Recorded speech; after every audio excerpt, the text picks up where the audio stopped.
नमस्कार मित्राणि, सर्वे सुप्रभातम्। आज से हम लोग व्यंजन संधि, जिसे हल संधि भी कहते हैं, उसके सूत्रों को एक एक करके क्रमशः उदाहरण समेत देखेंगे और उसके नियमों को समझने का सरलतापूर्वक प्रयास करेंगे। तो सबसे पहले मित्रों, हम लोगों को ये जान लेना आवश्यक होगा कि व्यंजन संधि किसे कहते हैं। व्यंजन संधि कहने का तात्पर्य, पहले हम लोग ये जान लें कि व्यंजन क्या है। तो व्यंजन वर्ण ऐसा वर्ण है जिसका उच्चारण बिना स्वर्ण वर्ण की सहायता के नहीं हो सकता, उसे ही हम लोग व्यंजन कहते हैं। और व्यंजन संधि का मतलब कि जहाँ व्यंजन वर्ण का मेल स्वर्ण वर्ण से हो या व्यंजन वर्ण से हो और फिर उसमें कोई विकार उत्पन्न होता हो तो उसे हम लोग व्यंजन संधि कहते हैं। दूसरे शब्दों में कि यदि कोई व्यंजन वर्ण है और उसका मेल किसी स्वर्ण वर्ण से हो रहा है या फिर व्यंजन वर्ण का मेल व्यंजन वर्ण के साथ ही हो रहा है और उससे उत्पन्न जो विकार होता है उसे हम लोग व्यंजन संधि कहते हैं। इसके यूँ तो बहुत सारे नियम हैं, किंतु हम यहाँ सर्वप्रथम इसके कुछ प्रमुख नियमों को उल्लेख करेंगे और उसको एक एक करके उदाहरण के साथ समझने का प्रयास करेंगे। तो सबसे पहले हमारा सबसे प्रमुख सूत्र है स्तो श्चूना श्चू।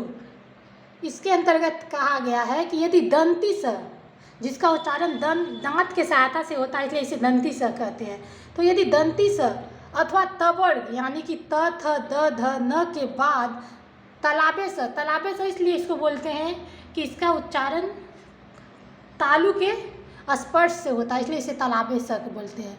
तो सूत्र में क्या क्या कहा गया है कि यदि दंती स अथवा त वर्ग के बाद यदि तलाबे स या च वर्ग हो तो स के स्थान पर दंती स के स्थान पर तलाबे स हो जाता है और त वर्ग के स्थान में च वर्ग आदेश हो जाता है, अर्थात हो जाता है।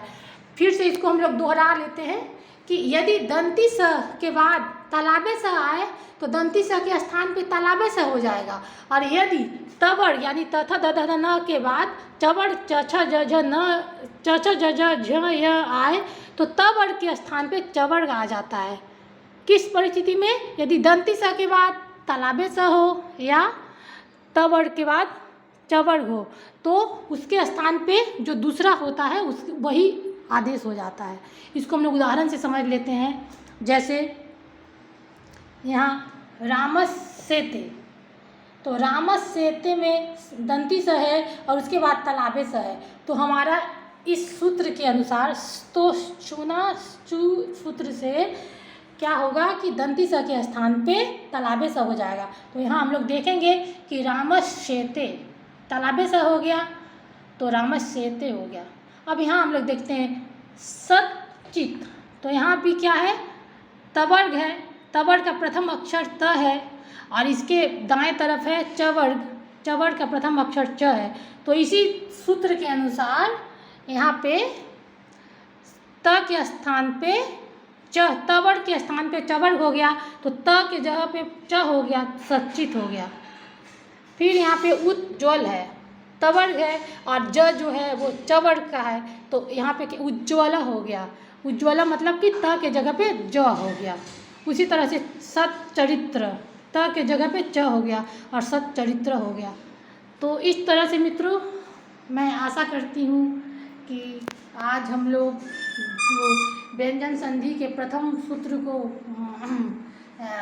देखें और समझें, उसमें हमें कोई समस्या नहीं हुई होगी और हम लोग कल इसके आगे के सूत्रों को देखेंगे और इसी तरह से उदाहरण के साथ समझने का प्रयास करेंगे।